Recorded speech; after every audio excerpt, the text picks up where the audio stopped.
maître du mystère.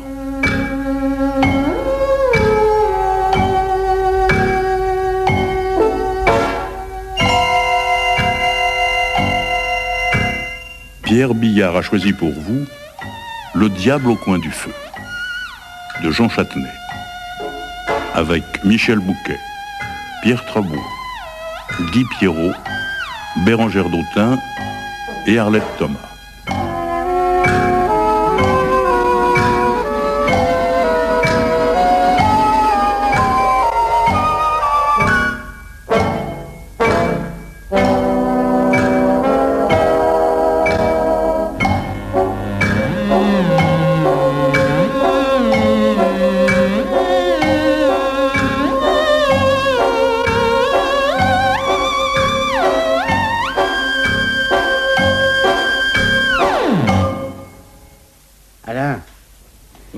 Non, ça te dérange pas que je finisse la bouteille? Ah, pas du tout, mon vieux Robert. Vas-y, que j'aime pas. Merci. Tu as eu l'obligeance de m'accompagner au cinéma et de me ramener chez moi, je te dois bien une bouteille de whisky. Oh, t'es un frère, Alain. Oui, c'est ça, je suis un frère. Ouais. Et je me demande seulement comment tu vas rentrer à Paris, puis Saint-Cloud, à 1h du matin, avec ça sur la conscience. T'en fais pas pour ma conscience, elle est à toute épreuve. Tu te souviens pas que c'était toujours moi qui gagnais les concours de dégustation quand tu étais gérant du trèfle à 4 feuilles? Et ça fait très longtemps, c'est une époque que j'ai complètement oubliée. Ah, pardon. Pardon, je vois que je fais la gaffe. J'oublie que Monsieur Châtelier est devenu un homme du monde qui habite une villa de 2 étages à Saint-Cloud et qui roule dans une voiture paquebot parce qu'il a eu l'astuce d'épouser une belle héritière. Non, tu tiens à ce que je te casse la bouteille sur le crâne, Robert? Non, ça n'arrangerait rien. Le mal est déjà fait.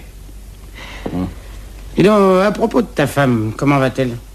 Penses-tu que je t'aurais demandé de m'accompagner au cinéma ce soir si Cécile était en état de sortir avec moi? Oui, bien sûr. Alors? Mon pauvre vieux. Ça doit être une épreuve, hein. Le physique, c'est dur, mais le mental, c'est la fin de tout.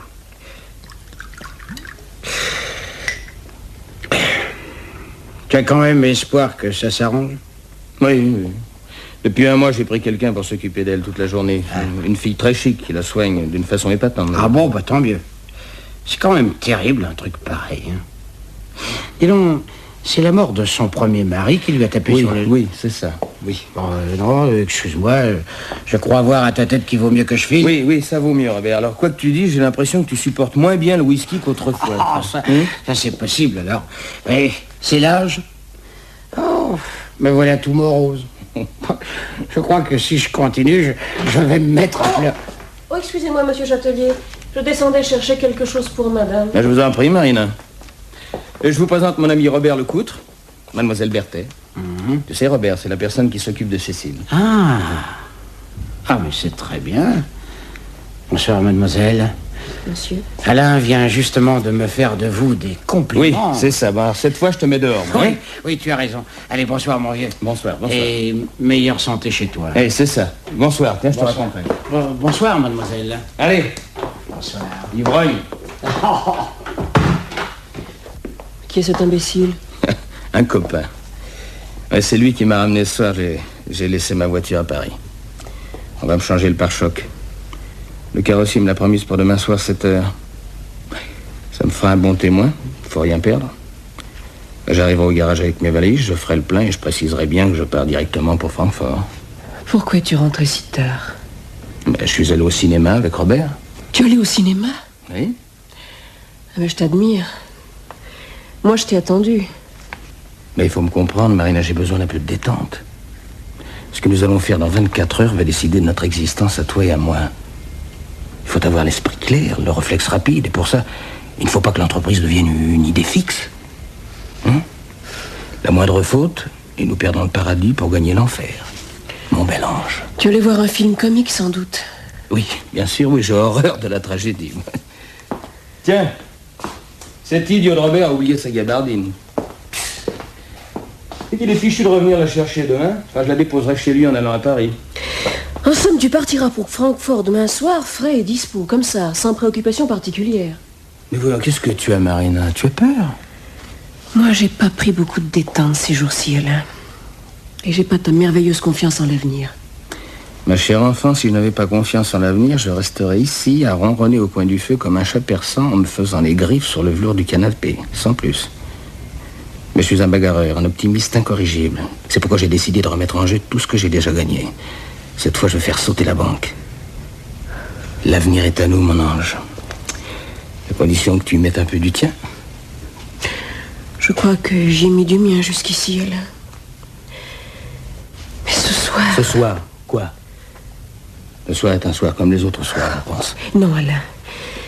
Ce soir, je sais qu'il me reste plus que 24 heures devant moi. Avant de faire certains gestes que rien ne pourra effacer. Quand nous en avons parlé pour la première fois, je voyais ça comme une scène que je jouerais un jour sur un théâtre. Comme un rôle où je pourrais briller en faisant bien peur aux spectateurs. Par bonheur, tu n'auras aucun spectateur demain soir, Marina. Tu seras seule. Ça ne sera plus une comédie. Une opération sans douleur, tout simplement. Pour une femme qui a fait quelques études de médecine, il n'y a pas de quoi se frapper, quoi. Tu en as vu d'autres, je suppose. Ah, tu es drôle. Ne te croyais pas tant d'imagination ni tant de scrupules, mon petit. Sinon, je ne t'aurais jamais proposé cette affaire. Alain. Non, mais si tu préfères y renoncer, bien, ma foi, restons-en là. Rien n'est encore fait. Cécile peut très bien guérir, après tout. Et je te le répète, rien ne m'empêche de rester auprès d'elle au coin du feu. Au contraire, c'est son vœu le plus cher. Alors tu n'as qu'à choisir. Tu sais bien que j'ai choisi depuis longtemps. Je t'adore. Mais comme tu es loin de moi, mon ange, viens donc t'asseoir sur la causeuse. Il y a bien de la place pour nous deux. Chut. Écoute. Quoi? Cécile? Oui, elle sort de sa chambre. Elle descend l'escalier. Comment? Elle n'a pas pris de somnifère ce soir? Oh, elle n'a pas voulu. Elle m'a dit qu'elle se sentait très fatiguée et qu'elle dormirait sûrement sans rien prendre. Elle a reçu une lettre ce matin. Une lettre? De qui? Je sais pas. Cécile était ici quand la bonne a apporté le courrier. Elle a pris la lettre avant que je puisse jeter un coup d'œil sur l'enveloppe. Après l'avoir lue, elle l'a mise dans la poche de son peignoir et je suis pas arrivée à la lui prendre depuis ce matin. C'est ennuyeux, ça. Elle ne reçoit jamais rien, je voudrais bien. Et quelle impression lui a fait cette lettre? Elle est restée toute rêveuse. Comme si la lettre lui rappelait de vieux souvenirs. Elle va arriver. File à la cuisine chercher n'importe quoi. Il vaut quand même mieux qu'elle ne nous trouve pas ici tous les deux à 1h du matin. Alain. Quoi? Je ferai tout ce que je t'ai promis, Alain. C'est bien, c'est bien. Je tiendrai jusqu'au bout. Oui, oui. Crains rien. Oui, oui, mon ange, allez, sauve-toi. Vite, vite, vite. Va.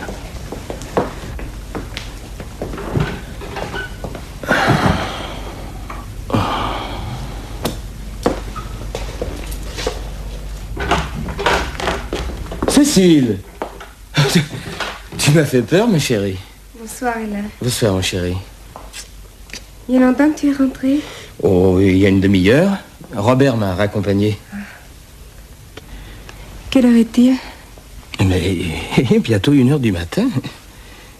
Et pourquoi me demandes-tu l'heure? Tu attends quelqu'un? Oh, pardon, vous êtes là, madame. J'étais descendue vous chercher de l'eau minérale, votre bouteille est vide. Mais je vous croyais endormie. Oh, j'ai dormi 1 heure à peine, Marina. Si je veux finir la nuit, il faudra que vous me donniez mon somnifère. Je vais remonter dans un instant. Bien, madame. Bonsoir, monsieur. Bonsoir, Marina. Mais tu es bien injuste quand tu prétends que je te laisse seule toute la journée. N'as-tu pas Marina? Oui. Oui, c'est vrai, elle est si bonne. C'est une véritable amie. Je ne sais pas ce que je serais devenue depuis 1 mois si je ne l'avais pas eue pour veiller sur moi. Pour me réconforter, pour m'aider à chasser mes fantômes. Tes fantômes? Alors, allons, ma chérie, allons. Raphaël m'a assuré qu'il te trouvait beaucoup mieux depuis quelques jours. Je n'ai jamais pris les psychiatres bien au sérieux. Et je n'aurais jamais imaginé autrefois qu'un psychiatre s'intéresserait un jour à mon cas. Mais le jeu est faussé. Quoi? Même si j'avais confiance en Raphaël, à quoi ça servirait-il? Comment ça? Un médecin ne peut soigner un malade que s'il connaît son mal sans que le malade lui-même lui cache rien. Mais... Tu sais bien qu'il ne m'est pas permis d'avouer à Raphaël pourquoi j'ai perdu le sommeil. Ni ce que je vois dans mes cauchemars, dès qu'une des drogues qu'il me prescrit est parvenue à m'endormir. Tu veux parler de... la mort d'Henri?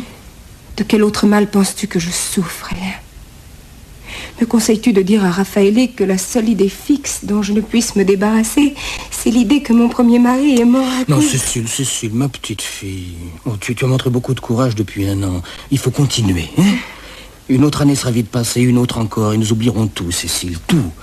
Il n'y aura plus que nous deux au monde, avec une vie toute neuve devant nous. Comme je voudrais te croire, Alain. Mais je suis certain qu'au fond de toi-même, tu me crois, Cécile. J'en suis persuadé.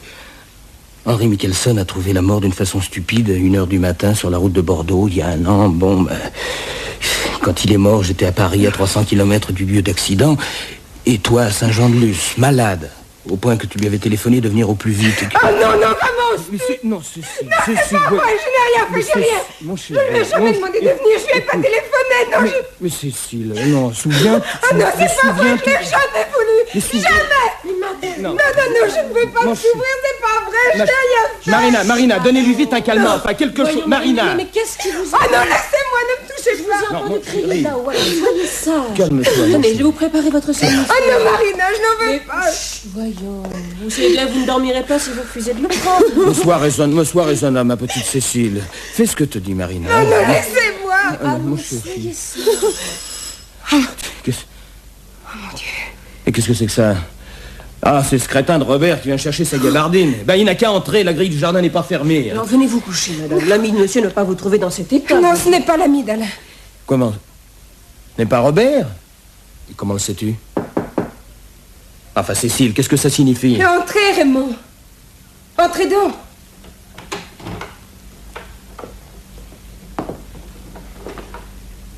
Bonsoir, Cécile. Bonsoir, monsieur. Monsieur. Mademoiselle. Bonsoir, Raymond. Alain, je te présente Raymond Gosselin, qui était le meilleur ami d'Henri. Ah, vraiment? Eh bien, je suis ravi de faire votre connaissance, monsieur. Quoique ma visite à cette heure soit plutôt incongrue, monsieur Châtelier. Je mentirais en vous disant qu'elle ne me surprend pas, mais je constate que ma femme, elle, vous attendait. Raymond m'annonçait sa visite dans une lettre que j'ai reçue ce matin. Et tu ne m'en as rien dit? C'est regrettable. Tu as oublié? Non. C'est moi qui ai demandé à Cécile de ne pas vous prévenir, monsieur Châtelier. C'est vous qui... Écoutez, je n'aime pas beaucoup les surprises de ce genre, monsieur. Je trouve même ces procédés franchement déplaisants.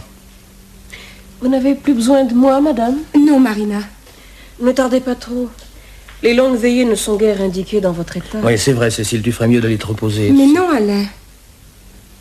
Raymond nous rend visite, je ne vais pas m'en aller quand il arrive. Bien. Bonsoir, Marina. Bonsoir, madame. Bonsoir, messieurs. Bonsoir, Marina.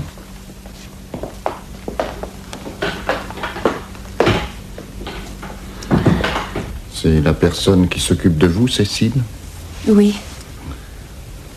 Vous saviez que j'étais souffrante? Je suis à Paris depuis 3 semaines. J'ai appris bien des choses. Mais excusez-moi, monsieur Châtelier, je vous dois d'abord une explication. Ma foi. Vous êtes très occupé dans la journée, paraît-il. J'ai donc pensé que j'avais de meilleures chances de vous rencontrer ici, au milieu de la nuit. Vous allez sans doute me demander pourquoi je ne voulais pas qu'on vous annonce ma visite. Puisque vous semblez décidé à parler d'abondance, je me garderai bien de vous interrompre en vous demandant quoi que ce soit, cher monsieur. J'ai conseillé à Cécile de ne rien vous dire, afin d'être assuré de vous trouver chez vous. Tout simplement. Comment? Je ne vois pas en quoi la confidence de Cécile aurait pu me chasser de chez moi au milieu de la nuit. A priori, je n'avais aucun motif de vous éviter.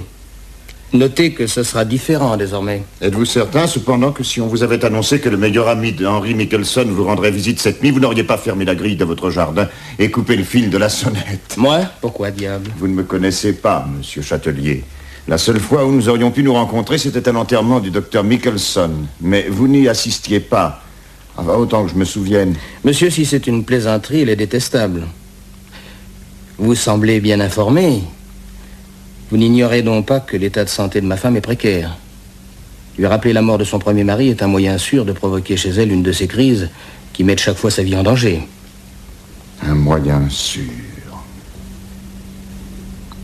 Vraiment, Cécile.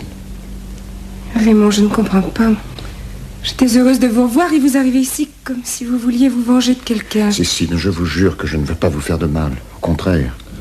La seule chose qui compte à mes yeux, c'est votre bonheur et j'accepterai n'importe quoi pour que vous le retrouviez. Mais Raymond, je suis heureuse. Non, excusez-moi, je vais vous laisser à vos épanchements. Oh, vous n'allez pas partir, j'espère. Oh, non, ne craignez rien, je vais seulement descendre chercher une autre bouteille de whisky à la cave. Si vous parlez beaucoup, comme je le prévois, vous aurez sûrement soif sous peu. Ce n'est pas impossible. Je reviens dans un instant, ne dites pas de mal de moi, mon oreille bourdonne à la moindre méchanceté.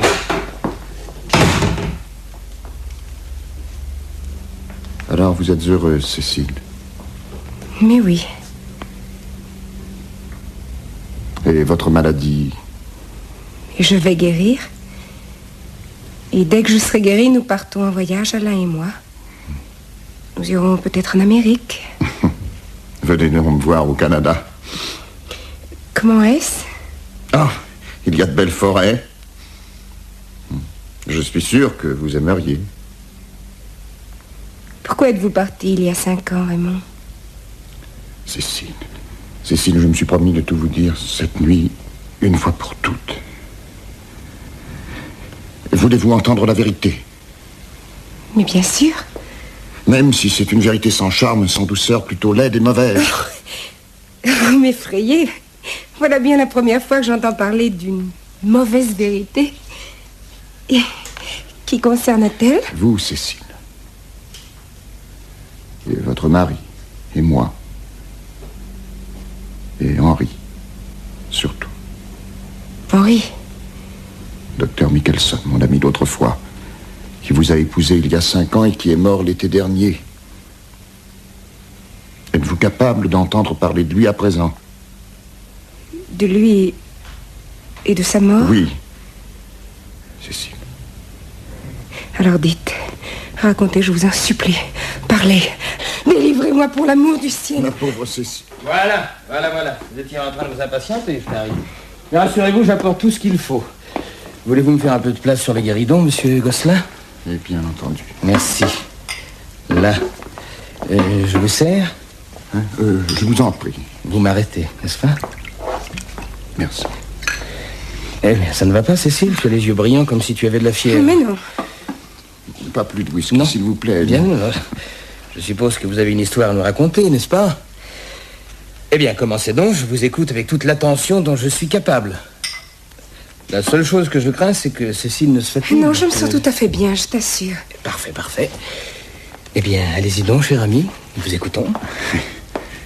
Si vous le permettez, je vais d'abord répondre à une question que votre femme a posée en votre absence, monsieur Châtelier. Que vous demandait-elle? Et pourquoi j'étais parti au Canada il y a 5 ans. Il vous intéressera sans doute de savoir que j'aimais Cécile quand je suis parti et que je l'aime encore. Raymond. Par exemple, c'est un bon début, dites-donc. C'est une histoire d'une banalité déconcertante. Henri Michelson et moi étions des amis inséparables. Nous aimions tous deux Cécile. Et c'est Henri que Cécile a choisi. Elle a épousé Michelson et vous, pour ne pas assister au spectacle déchirant de leur bonheur, vous êtes allé abattre des érables au Canada, c'est ça? À ceci près que je ne me contente pas d'abattre des arbres au Canada. J'en plante également, oui, je pense à l'avenir. Je possède aujourd'hui une fortune confortable qui me permet de revenir passer quelques semaines chaque année sur le vieux continent. Je suis revenu pour la première fois il y a tout juste 1 an. Henri était déjà mort? Cécile. Henri était mort depuis 3 jours. Je suis arrivé à Paris pour assister à son enterrement. Oui, vous dire que j'avais un pressentiment quand j'ai pris l'avion à Montréal serait exagéré. Cependant, j'éprouvais une certaine inquiétude. Depuis mon installation au Canada, j'échangeais de temps à autre une carte avec Henri à Noël, enfin, pour le jour de l'an ou au cours d'un voyage. Ce n'était pas une correspondance à proprement parler, mais je lui écrivais 3 mots au dos d'une photo des chutes du Niagara, et lui m'écrivait les mêmes au dos de la tour de Pise ou du Parthénon. Et voilà que 3 semaines environ avant mon premier voyage à Paris l'an dernier, je reçois une lettre d'Henri Michelson. Celle-ci. Vous êtes fou, Gosselin. Pensez à ce que ça représente pour ma femme. Oh, je t'en prie, Alain. Voulez-vous la lire? Donnez-la-moi. Alain. Lisez-nous la lettre, Raymond. Je peux très bien vous écouter. Voici. Mon vieux camarade, nous avons commis, toi et moi, au moins une sottise irréparable dans notre existence. Moi en épousant Cécile et toi en te retirant à l'autre bout du monde, comme un héros romantique. Je suis à peu près certain aujourd'hui que Cécile ne m'aime plus. J'en suis à me demander si elle m'a jamais aimé. Si tu étais encore auprès de nous, peut-être apercevrais-je une issue de secours. Mais tu es bien loin, Raymond. Sans doute as-tu déjà trouvé d'autres attaches. Je suis réduit à mes seules ressources. Je tiens trop à Cécile et je sais qu'elle a trop besoin de moi pour envisager un seul instant de me séparer d'elle, de mon propre chef. Je crois même que si c'était elle qui me le demandait, je refuserais. Essaie d'y comprendre quelque chose. Pour moi, j'y renonce. J'avais seulement besoin de confier cette affaire à quelqu'un et tu es la seule personne au monde pour qui elle peut signifier quelque chose. La lettre est datée du 3 juin de l'an dernier. Il avait donc deviné. Vous aviez donc tenté de lui cacher la vérité. La vérité? Quelle vérité? Que Cécile était tombée amoureuse d'un autre homme. De vous. De moi? Vous n'y êtes pas du tout, mon pauvre vieux. J'ai fait la connaissance de Cécile au sport d'hiver à Noël dernier, c'est-à-dire 6 mois après la mort de Michelson. Tiens. Vous êtes prête à le confirmer, Cécile? Ma parole ne vous suffit pas? Et vous savez que je pourrais bien finir par vous casser la figure? Alain. Je ne vous le conseille pas. Comme vous l'avez deviné tout à l'heure, je fais un peu le bûcheron au Canada. C'est la lettre d'Henri qui vous a décidé à revenir en France, Raymond? Non. Mon projet était déjà bien arrêté. J'avais le mal du pays depuis quelque temps. La lettre d'Henri m'a mis en colère, c'est tout. Je me disais qu'au fond, ce qui lui arrivait était sûrement de sa faute à lui et non de la vôtre. Oh, mais vous êtes mieux qu'un héros romantique, Gosselin. Vous êtes un vrai chevalier de la table ronde. Pourtant, la lettre d'Henri me laissait mal à l'aise. Je n'avais aucun désir d'intervenir dans ce drame conjugal. Mais en débarquant à Paris, j'apprends que le drame venait de se dénouer par la mort du docteur Michelson. Dénouement un peu rapide. Pour la police, la mort d'Henri ne posait aucun problème particulier. Il roulait à une vitesse excessive à 1h du matin, pressé d'aller rejoindre sa femme souffrante à Saint-Jean-de-Luz.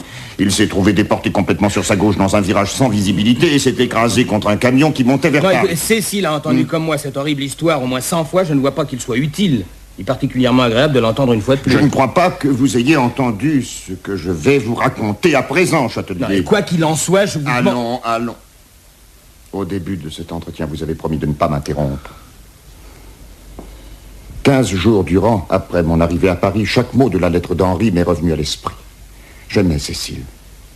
Quand je l'ai revue à l'enterrement de son mari, j'ai compris que mon amour pour elle demeurait intact. Or, si Henri avait deviné juste, Cécile devait être amoureuse de quelqu'un. Je suis devenu jaloux, d'une jalousie forcenée. J'ai voulu découvrir l'homme qui avait berné Henri et qui me bernait, moi, à présent. 15 jours plus tard, je savais que Cécile avait un amant qui se nommait Alain Châtelier. Ah, prodigieux, prodigieux. Vous devriez écrire des romans, Gosselin. Laisse-le parler, Alain. Et que j'ai découvert un secret que vous dissimuliez tous deux avec tant de soin, cela ne doit pas vous surprendre. La passion qui anime un policier lancé sur une piste n'a rien de commun avec celle qui m'animait, moi, quand je me suis mis en chasse après vous, Châtelier. Je vous épargnerai la liste des procédés que j'ai employés sans vergogne pour arriver à mes fins. Sachez seulement que je vous connais aujourd'hui mieux que si je vous avais vu naître. Je sais qu'Alain Châtelier a été successivement élève intermittent de 4 lycées parisiens, étudiant en droit, en langues orientales et en pharmacie, avant de devenir garçon de restaurant, puis vendeur de voitures d'occasion, puis journaliste parlementaire, puis agent immobilier, puis gérant d'un bar de la rue de Ponthieu. Rue de Ponthieu, oui, non mais arrêtez l'avalanche. Ça vous suffit. Oui, oui.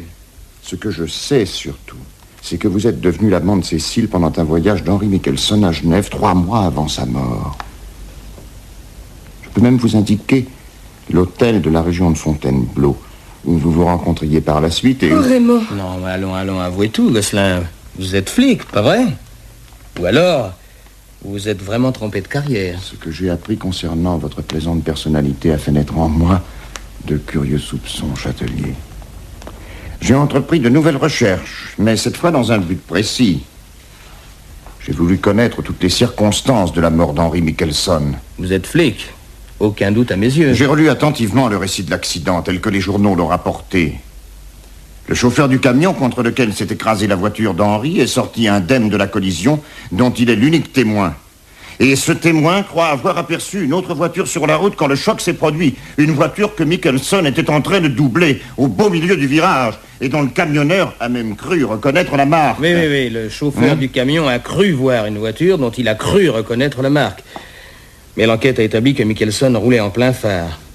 Étant donné la configuration des lieux, Il y a donc 99 chances sur 100 pour que le camionneur n'ait rien vu du tout. Au reste, l'accident s'est produit à une vingtaine de kilomètres de Châtellerault. Et la police n'a trouvé personne dans cette ville qui ait aperçu cette voiture problématique à l'heure où elle aurait dû logiquement traverser la ville si elle roulait elle aussi vers Bordeaux. Je vois que vous vous êtes penché sur la question, vous aussi, Châtelier. De toute façon, si vous trouvez quelqu'un qui ait jamais vu quoi que ce soit dans les rues de Châtellerault après 1h du matin, engagez-le à faire une communication à l'Académie des sciences. Ça en vaudrait la peine.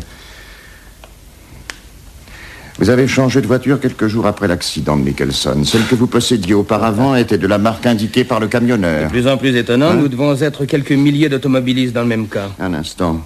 Je sais qu'on vous a vu à Paris ce jour-là. Oui, vous avez quitté vers 9h le restaurant où vous dîniez habituellement à cette époque. Le lendemain, à 7h30, vous preniez ponctuellement votre café auprès de chez vous, rue Saint-Antoine. Donc, vous n'avez pas d'alibi à proprement parler. Mais vous vous demandez un peu qui irait vérifier si vous avez passé cette nuit-là chez vous ou ailleurs. Hein? Il faudrait quelqu'un qui vous soupçonne d'avoir une part quelconque dans un accident survenu à 300 km de Paris dont la victime vous est au reste inconnue officiellement. Pour nourrir de tels soupçons, je ne vois qu'un homme qui ait de la passion pour Cécile et qui vous haïsse avant même de vous avoir vu au grand jour. Vous savez que le portrait que vous nous offrez de vous, cher ami, depuis le début de cette mascarade, n'est pas précisément appétissant. Je sais que vous avez bon estomac. Vous n'avez pas besoin d'appétit pour avaler ce que je vous sers. Oh là, vous vous flattez, là. Alors, vous ne vous voyez pas. Vous êtes un peu pâle, mon jeune ami. Whisky ? Volontiers. Oui. Qu'arrivera-t-il quand nous aurons vu le contenu de cette bouteille, à votre avis ? Elle sera vide ? C'est exactement la réponse que j'attendais de vous.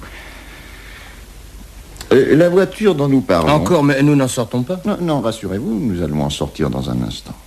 Oui, comme cette bouteille le sera bientôt, notre réservoir est vide et nous allons nous arrêter pour prendre de l'essence. De l'essence.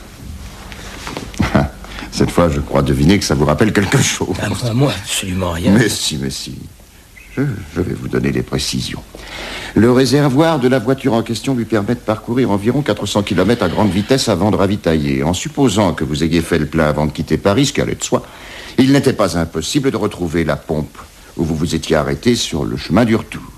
Par bonheur, le nombre des stations ouvertes à 2h du matin est assez réduit. En refaisant moi-même le parcours à la même heure, le même jour de la semaine, et avec une voiture du même type, j'ai enfin découvert votre unique témoin à charge. Le pompiste qui vous a vu arriver à pied cette nuit-là et auquel vous avez demandé du secours. Distraction ou nervosité, vous aviez eu la maladresse de tomber en panne sèche à quelques centaines de mètres de chez lui. Franchement, je ne vous en demandais pas tant. Je suis passé 3 semaines après l'accident. Le pompiste a fort bien reconnu la photo de vous que je lui ai montrée. Il m'a même confié qu'au premier abord, il vous prenait pour un gangster et que son chien a failli vous dévorer. C'est vrai ? Gosselin, je crois cette fois qu'il est temps que nous en finissions, non ? Donc, le soir en question, Henri Michelson quitte son domicile de l'avenue Mozart en voiture à 10h pour rejoindre sa femme à Saint-Jean-de-Luz. Vous guettez son départ depuis un bon moment et vous le prenez aussitôt en chasse. Vous voilà bientôt sur la route de Bordeaux, qui est de moins en moins fréquentée à mesure que la nuit s'avance. Michelson roule vite, comme à son habitude, mais votre voiture est aussi rapide que la sienne.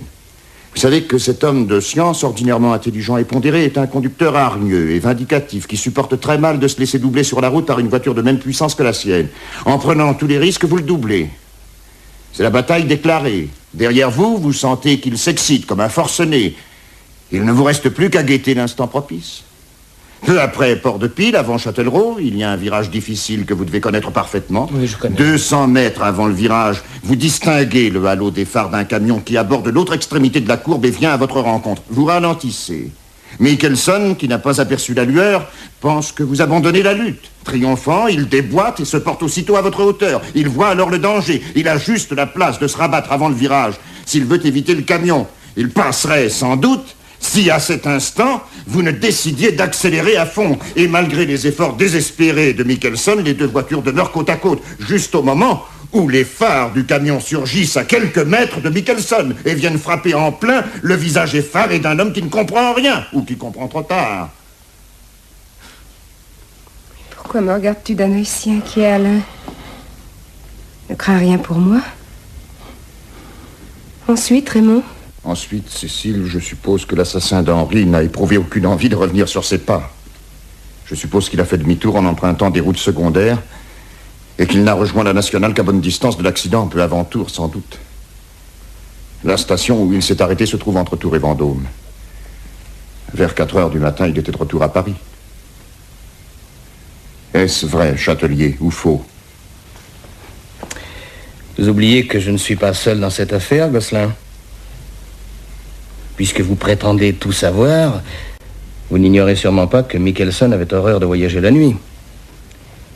Pourquoi a-t-il pris la route à 10 heures du soir et non le lendemain matin, comme il l'avait laissé entendre au personnel de sa clinique et à sa femme, bien sûr? Châtelier, le jour où l'on choisira votre châtiment, j'aimerais bien donner mon avis. Vous devenez féroce, mon vieux. Vous me faites peur. Mais nous sommes deux, je vous le répète. Je ne vois aucune raison pour subir vos foudres tout seul. À moins que ça ne vous contrarie vraiment de les diriger sur quelqu'un d'autre. C'est moi qui ai téléphoné à Henri ce soir-là à 9h30. Je lui ai dit que j'étais malade, que j'avais besoin de lui tout de suite. Et c'était vrai, Gosselin. Cécile avait attrapé une insolation en restant trop longtemps sur la plage. Je lui avais dit, ne reste pas sur la plage, enfin. 50 témoins peuvent jurer que ce n'était pas du chiquet, dont un médecin du pays qui a délivré une ordonnance en règle. Par conséquent, vous ne ferez jamais avaler à personne que moi, pendant ce temps-là. C'est volontairement que je suis restée trop longtemps au soleil ce jour-là, Raymond. Cécile. D'accord avec Alain. Cécile, mais tu es Mais folle. tout est vrai, Raymond. Mais c'est insensé. Mais à quoi bon, Alain? Tout est vrai. Et quand vous avez su la vérité, Raymond, qu'avez-vous décidé? Rien. Je vous plaignais beaucoup, Cécile. Je suis rentré à Montréal. Non. Pourquoi diable n'y êtes-vous pas resté? Je suis revenu passer mes vacances en France cette année comme l'an passé. Oh, j'étais bien décidé à ne plus entendre parler de vous, Châtelier. Ni même de vous, Cécile. Et puis, je suis arrivé à Paris voici 3 semaines. Je me suis promené dans des rues où nous avions flâné ensemble autrefois, Henri, vous et moi. Je me suis installé à la terrasse du café où nous nous retrouvions presque tous les soirs sur le boulevard Saint-Germain. J'ai rencontré quelques-uns de nos anciens camarades, nous avons parlé de vous. Aucun d'entre eux ne savait ce que vous étiez devenu depuis la mort d'Henri. Alors, malgré toutes mes bonnes résolutions, j'ai voulu savoir, moi, ce que vous étiez devenu. Bien, Raymond, ce que je suis devenue après la mort d'Henri, vous le voyez. Je vous ai dit tout à l'heure que j'étais heureuse. Et vous devez me croire. Si mon bonheur est la seule chose qui compte à vos yeux, pensez-vous qu'il soit utile d'ajouter quelque chose à votre récit? Oui, Cécile. Oh, ça devient vraiment épouvantable. Je travaille ce matin de bonne heure, figurez-vous. Et vous partez pour Francfort à la fin de l'après-midi. Mais ma parole, vous vous êtes remis à jouer aux flics? Sans plaisir, croyez-le bien. Mais encore avec passion. Si je n'avais rien d'autre à vous dire que ce que je vous ai raconté, pensez-vous que je me serais dérangé jusqu'à Saint-Cloud? Et pourquoi cette année, puisque je n'ai pas bougé l'an passé? Ayez donc l'obligeance de monter chercher la personne qui était ici tout à l'heure. Marina? Mais pour quelle raison? Vous n'êtes plus assez de vous deux pour entendre ce qui me reste à dire. Allez donc chercher Marina, Châtelier. Vous plaisantez, je suppose. Quoi? Vous n'avez qu'un étage à monter. Ah, pardon. Marina loge au 2e. Elle couche dans la chambre de Cécile, figurez-vous. Au 2e étage. L'air y est plus sain qu'au premier. Gosselin, je vous préviens que ça va mal finir. C'est vrai, vous avez un pressentiment? Allons, montez donc chercher Marina, mon vieux. Mais fais ce qu'il te dit, Alain. Non, ça c'est un monde, alors. Enfin, au point où nous en sommes. Gosselin, si jamais... Bon, non, je redescends tout de suite.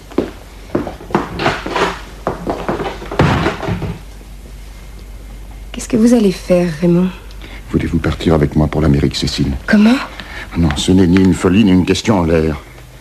Oui, votre bonheur, je vous le répète, est la seule chose qui compte à mes yeux. Voilà pourquoi je suis ici ce soir et pourquoi je vous demande de partir avec moi. Si vous m'aimez, si peu que ce soit, je vous supplie d'accepter, Cécile. Mais Raymond, il y a une chose que vous ne semblez pas comprendre.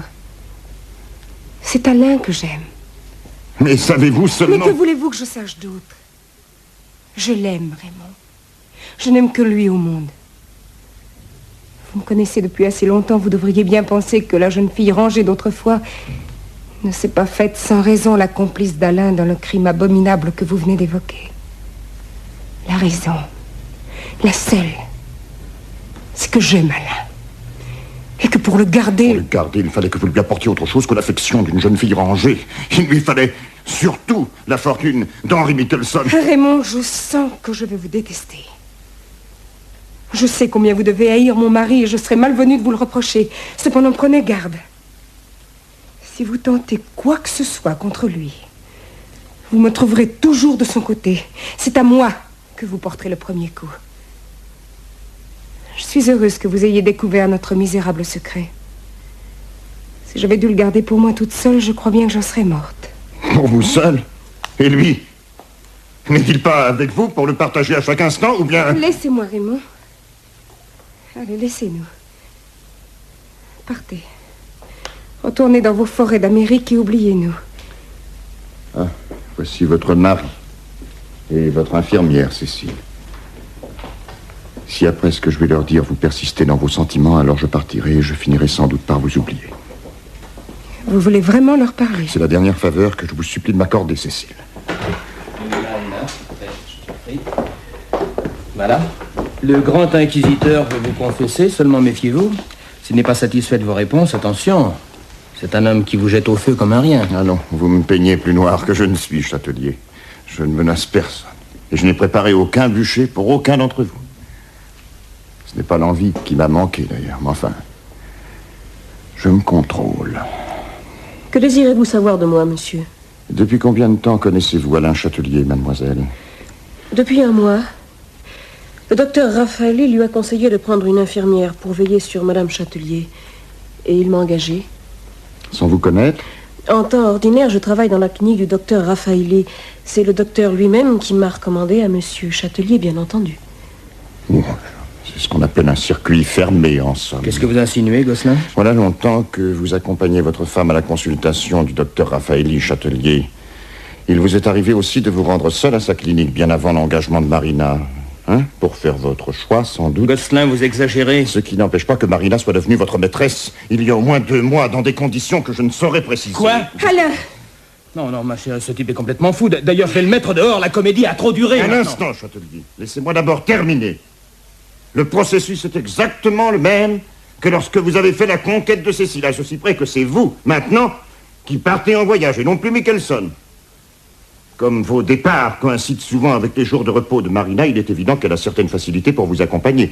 Mais je me demande par quelle inspiration malsaine vous avez tenu à l'emmener dans le même hôtel qui vous abritait l'an dernier, Cécile, et vous, près de Fontainebleau. Oh, Alain! Non, tais-toi, mon chéri, laisse-le parler. La suite, Gosselin, la suite. Quand serez-vous de repos, mademoiselle? Vous le savez sûrement. Mon jour de repos est le jeudi. Une de mes amies vient me remplacer. Or, monsieur Châtelier part en voyage demain soir. On me l'a confirmé à son agence où je téléphone assez souvent pour avoir de ses nouvelles, en me faisant passer pour un client américain éventuel. Ah, ouais, c'est vous. Oui. Oui, mon accent plaît sûrement à votre secrétaire, qui est fort aimable avec moi. Je serais curieux de voir si elle est aussi jolie que sa voix le laisse entendre. Je vous en prie, Gosselin, nous n'avons plus le temps de nous amuser. C'est juste. Donc, vous partez demain soir pour 48 heures. Vous allez à Francfort. Et pour une fois, votre départ ne coïncide pas avec le jour de repos de Marina. À votre avis, qu'est-ce que ça peut signifier, mademoiselle? Je serais curieuse d'entendre vos explications, à vous. Vous aussi, Châtelier? Ça va de soi, hein. Bon, je m'excuse de remonter un peu en arrière, mais c'est indispensable si vous voulez comprendre la situation présente. D'après les témoignages que j'ai recueillis patiemment et parfois coûteusement, je dois le dire, la conduite de Cécile n'a rien présenté d'extraordinaire au cours des 6 mois qui ont suivi la mort de son mari. À Noël, cependant, elle rencontre Alain Châtelier au sport d'hiver. Vous noterez que je m'en tiens à la version officielle, n'est-ce pas? 2 mois après le début de cette idylle, c'est le mariage, qui se déroule dans la plus stricte intimité, cela va sans dire. Or, à peine mariée, Cécile commence à montrer les symptômes d'un mal étrange. Elle est victime d'obsession, d'insomnie, de dépression. Il semble que le souvenir de son premier mari et de sa mort tragique ne la quitte plus. Comme les choses vont en empirant, Monsieur Châtelier fait appel à un curieux personnage qui se prétend psychiatre, un nommé Raffaelli. Au fait, Châtelier, dans le bar que vous teniez autrefois rue de Pontieux, ça s'appelait le trèfle à 4 feuilles, je crois. C'est ça. Il y avait bien une salle de jeu, n'est-ce pas? C'est possible. Oui, d'anciens habitués m'ont raconté qu'on y voyait assez souvent ce Raffaelli, dont je ne vois vous pas du affirmer qu'il n'a jamais obtenu le moindre diplôme. Je ne vois pas du tout où vous voulez en venir. Là, vraiment, vous faiblissez, mon vieux. J'abrège. Votre Raffaelli soigne Cécile. Mais la maladie, loin de s'arranger, s'aggrave rapidement. Tout l'arsenal des névroses et des psychoses est invoqué pour définir le mal sans y remédier. Enfin, voici 4 semaines, Raffaelli vous conseille de placer une infirmière en permanence auprès de votre femme. Et vous découvrez alors cette perle, Marina. À présent, laissons le passé. Laissons de côté ce qui est arrivé déjà pour imaginer ce qui pourrait arriver maintenant. Imaginons ce que l'avenir peut réserver à Cécile. Demain soir, Châtelier, vous partez en voyage. Votre femme reste seule avec Marina. La chambre de Cécile, qui était autrefois au premier étage de la villa et donnait sur le jardin, est à présent au second et donne sur le macadam de l'allée qui conduit au garage. Imaginons que Cécile, dans une de ces crises aiguës qu'elle traverse parfois, décide de mettre fin à ses jours. Elle n'a qu'à se lever sans bruit pour ne pas éveiller Marina, ouvrir la fenêtre... Oh, mais Raymond, c'est absurde. Demandez leur avis à Marina et à votre mari, Cécile. Votre suicide les affligerait sûrement, elle et lui. Mais les étonnerait-il? Et pensez-vous que Raffaelli s'en étonnerait lui aussi? Ne serait-il pas tout disposé, au contraire, à proclamer que la chose était à prévoir et que, malheureusement, il n'était guère possible de l'empêcher, à moins de vous enfermer dans un établissement spécialisé, ce à quoi votre mari s'est toujours refusé. Et je le comprends. Voici maintenant ce dont je suis persuadé, Cécile. C'est Châtelier qui vous a mise dans l'état où vous êtes, par la torture mentale d'abord. Avoir fait de vous sa complice dans l'assassinat de Michelson et vous rendre à demi folle en ravivant sans cesse le souvenir de ce crime, voilà, n'est-ce pas, un véritable trait de génie. Je suis également persuadé que les différentes potions que vous administre Marina ne sont pas toujours des calmants. Vous voulez sans doute me faire passer pour la Brinvilliers, monsieur Gosselin. Non, Marina, ni vous ni Châtelier n'êtes des imbéciles, diable non. Il ne s'agit pas de poison.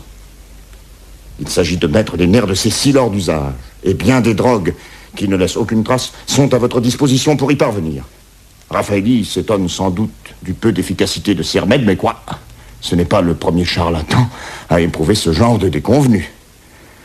Au reste, s'il y a, comme je le crois, dans le passé de Raffaelli, un détail sur lequel il souhaite que vous gardiez le silence, Châtelier, il y a eu quelques histoires assez louches autour du tapis vert de la rue de Pontieux, si vous vous souvenez. Bref, je pense que le dévouement de Raffaelli vous êtes entièrement acquis. Ce n'est sûrement pas lui qui risque de vous causer la moindre contrariété. Je suis même sûr qu'il a approuvé la décision de Cécile quand elle a quitté sa chambre du premier étage pour aller loger au second sur vos conseils, probablement.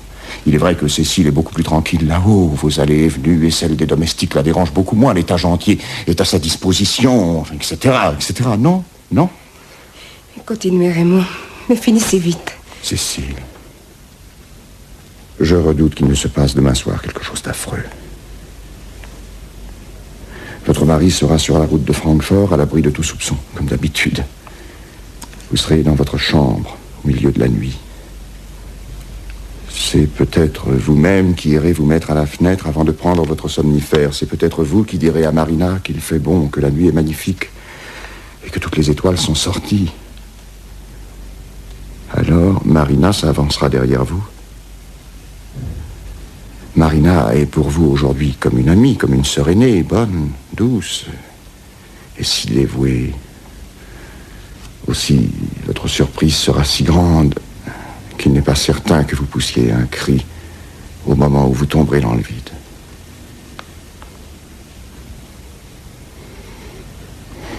J'ai terminé. Mon histoire vous a plu, Marina? Beaucoup. Elle vous a satisfait, Châtelier? Dites-moi, Gosselin, avez-vous des preuves? Voilà exactement ce que j'attendais de vous. J'ai des preuves de votre culpabilité au sujet de la mort de Michelson. Pour le reste, je peux prouver votre liaison avec Marina et vos rapports passés avec Raphaël. Quant à l'histoire de la mort de Cécile, elle est le fruit de mes déductions personnelles appuyées sur certains indices. C'est une supposition, si vous voulez. Oui. Mais je tenais à vous en faire part, afin qu'elle ait le moins de chances possible de se vérifier. Vous saisissez? Très bien. Je vous connais si bien que je peux pratiquement me mettre à votre place, comprenez-vous, Châtelier? Je sais que vous avez 2 idées fixes. Vous mettre définitivement à l'abri du besoin en recueillant l'héritage de Cécile et changer de femme le plus souvent possible. Car vous aimez bien la variété en cette matière. Que vous ne soyez beaucoup moins bien que la secrétaire qui m'a répondu au téléphone. Ce n'est qu'une présomption, notez bien, mais enfin... Affichez-nous la paix avec cette histoire, Gosselin. Donc, admettons que vous puissiez m'envoyer aux assises pour la mort de Michelson. Cécile y viendra avec moi, c'est évident. Oui, si vous faites état de sa complicité. Y êtes-vous décidé? Oh, moi je ne décide rien, mon vieux, c'est vous seul qui décidez. Et justement, je voudrais bien savoir quel parti vous allez prendre. Que pouvez-vous faire d'autre que de nous envoyer tous les 2 aux assises? Avant de vous répondre, permettez-moi d'interroger Cécile une dernière fois, Châtelier. Cécile, à présent que vous savez toute la vérité, vous savez que je suis venu cette nuit pour sauvegarder mieux que votre bonheur, votre vie même. Accepterez-vous enfin de partir avec moi? Nous y voilà. Nous y voilà. En somme, vous m'offrez un marché pur et simple. Cécile? J'ai demandé quelque chose à votre femme, Châtelier. Cécile, votre réponse? Non, Raymond. Non? Non. Je ne partirai pas avec vous. Mais vos yeux sont ouverts, Cécile. Vous savez à présent ce qui se trame contre vous. Quel danger vous courez. Je ne vous crois pas. Quoi? Mais je peux vous apporter des précisions, je peux vous donner des preuves. Je ne veux pas de vos preuves. Je ne vous demande rien. Partez, Raymond. Moi, je reste. Cécile, tu sais qu'il a le moyen... Ah non, non, non, Alain, pas toi. Pour l'amour du ciel, ne dis rien. Je reste ici. Je reste avec toi. Dans ces conditions, je n'ai qu'à m'incliner. C'est plus que je ne pouvais imaginer. Mais avant de partir, je vais vous donner mes ordres, Châtelier. Qu'il ne soit plus question de Raphaël pour soigner Cécile. Dès ce matin, à 10h, elle recevra ici la visite d'un médecin de mes amis qui s'occupera d'elle désormais et qui la guérira. J'en suis sûr. Si vous refusez, si j'apprends qu'il n'y a aucune amélioration dans son état ou s'il lui arrive malheur, la justice sera informée de la vérité sans retard. Elle doit guérir, vous m'entendez? Puisqu'elle goûte auprès de vous un bonheur sans mélange, elle doit guérir. J'ajoute que j'ai pris pour ma sécurité personnelle certaines précautions. Ainsi, au cas où je ne rentrerai pas à mon hôtel cette nuit pour une raison fortuite, je vous dis que je vous connais, comme si je vous avais fait, Châtelier. On trouverait en pénétrant dans ma chambre, au moment de l'enquête, une enveloppe bien en évidence, contenant en manuscrit ce que je viens de vous raconter avec tous les détails. Pour l'avenir, au cas où je mourrais de mort suspecte, quelqu'un de mes amis remettrait aussitôt une enveloppe similaire à la justice française. Vous avez donc tout intérêt à vous tenir tranquille à présent et à m'obéir. Pas question non plus de rupture ou de divorce entre Cécile et vous, cela va de soi. Je tiens à ce que votre bonheur soit partagé jusqu'au bout. Vous êtes un diabolique personnage, Gosselin. Oui, Châtelier. Ce soir, le diable est venu s'asseoir au coin de votre feu. Et le diable s'est senti chez vous, tout à fait chez lui. Mais avouez que ce n'est pas un mauvais diable. Il vous condamne seulement à survivre ensemble, sans aucun secret entre vous. Je connais des couples exemplaires où règne cette franchise absolue, où chacun est pour l'autre la vie durant à la fois un miroir et une eau transparente. Mais je n'en connais guère qui ait autant de mérite que vous à tout savoir ainsi, et à s'aimer quand même. Soyez assurés que le diable veillera à ce que ça dure. Bonsoir. Bonsoir, Cécile.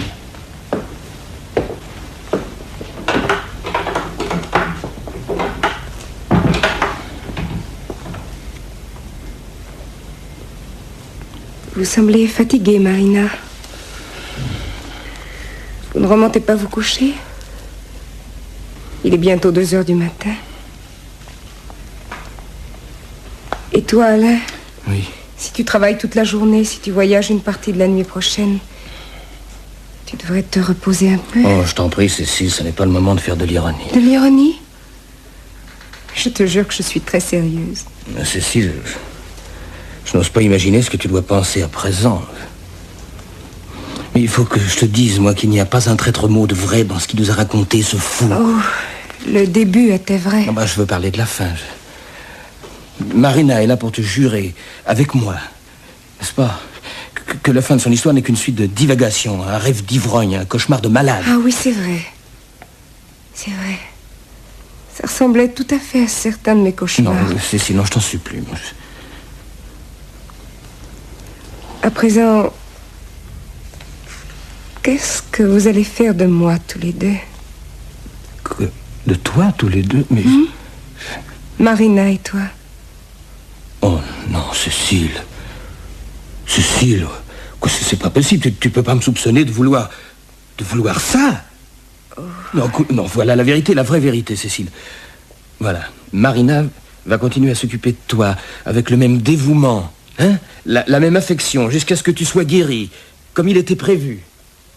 Ensuite, elle reprendra sa liberté, n'est-ce pas, Marina? Non, Alain. Comment? Je m'en vais, moi aussi. Quoi, mais vous partez? Je vous laisse tous les deux. Je crois que tu peux veiller sur ta femme mieux que n'importe qui. Mais... Si tu ne la quittes pas un instant, je suis certaine que sa guérison sera très rapide. Du fond du cœur, je le souhaite pour vous, madame. Marina. Qu'est-ce que tu as? Tu veux me jurer que tu m'aimes toujours? Eh bien, moi aussi, je te le jure. Nous voilà quittes. Bonsoir.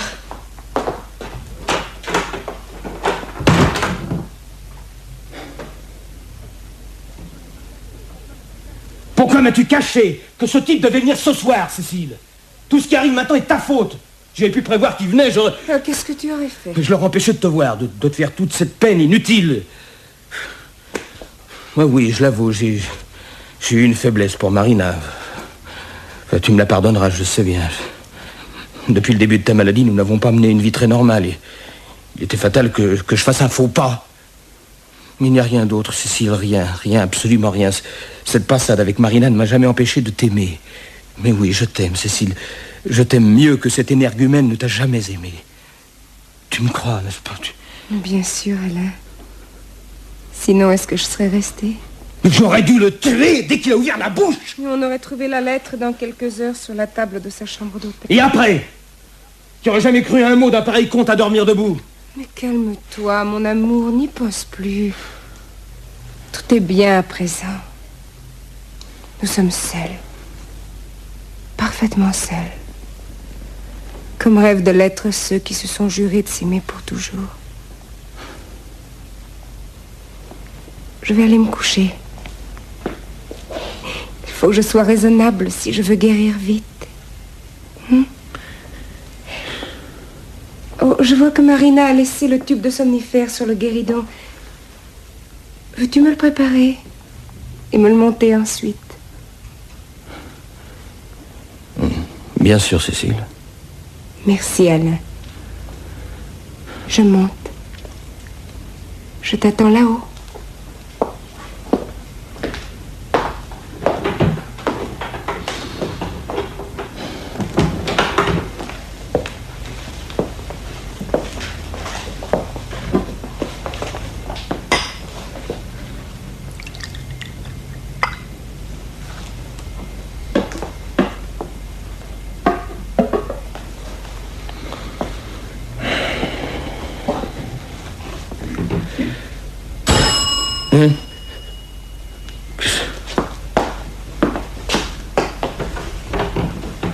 Qu'est-ce que c'est?